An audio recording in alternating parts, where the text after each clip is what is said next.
भक्ति करते समय मन शांत रहना चाहिए और सभी तरह की बुरे विचारों से बचना चाहिए। जो लोग इस बात का ध्यान रखते हैं उन्हें भगवान की कृपा मिलती है। इस संबंध में एक लोक कथा प्रचलित है।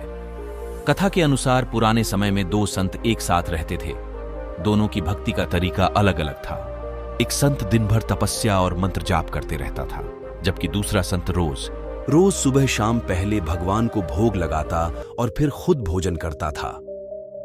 एक दिन दोनों के बीच झगड़ा होने लगा कि बड़ा संत कौन है। इस दौरान वहां नारद मुनि पहुंच गए। नारद ने दोनों संतों से पूछा कि किस बात के लिए लड़ाई कर रहे हैं। संतों ने बताया कि हम ये तय नहीं कर पा रहे हैं कि दोनों में बड़ा संत कौन है।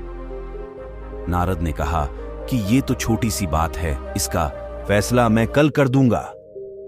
अगले दिन नारद मुनि ने मंदिर में दोनों संतों की जगह के पास हीरे की एक एक अंगूठी रख दी।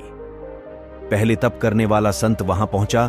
उसने एक अंगूठी देखी और चुपचाप उसे अपने आसन के नीचे छिपाकर मंत्र जाप करने लगा। कुछ देर में दूसरा संत भगवान को भोग लगाने पहुंचा। उसने भी हीरे अंगूठी देखी, लेकिन उसने अंगूठी की ओर ध्यान नहीं दिया। भगवान को भोग लगाया और खाना खाने लगा। उसने अंगूठी नहीं उठाई। उसके मन में लालच नहीं जागा, क्योंकि उसे भरोसा था कि भगवान रोज उसके लिए खाने की व्यवस्था जरूर करेंगे। कुछ देर बाद वहां नारद जी आ गए। दोनों संतों ने पूछा कि अब आप बताएं कि हम दोनों में बड़ा संत कौन है। नारद ने तपस्या करने वाले संत को खड़े होने के लिए कहा। जैसे ही वह संत खड़ा हुआ तो उसके आसन के नीचे छिपी हुई अंगूठी दिख गई। नारद मुनि ने उससे कहा कि तुम दोनों में भोग लगाकर खाना खाने वाला संत बड़ा है। तपस्या करने वाले संत में चोरी करने की बुरी आदत है।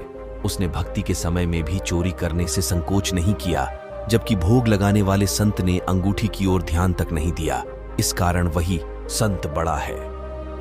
प्रसंग की सीख। इस प्रसंग की सीख यह है कि भक्ति तभी सफल होती है जब भक्त के मन में बुरे विचार न हो, भक्त बुरे काम न करता हो।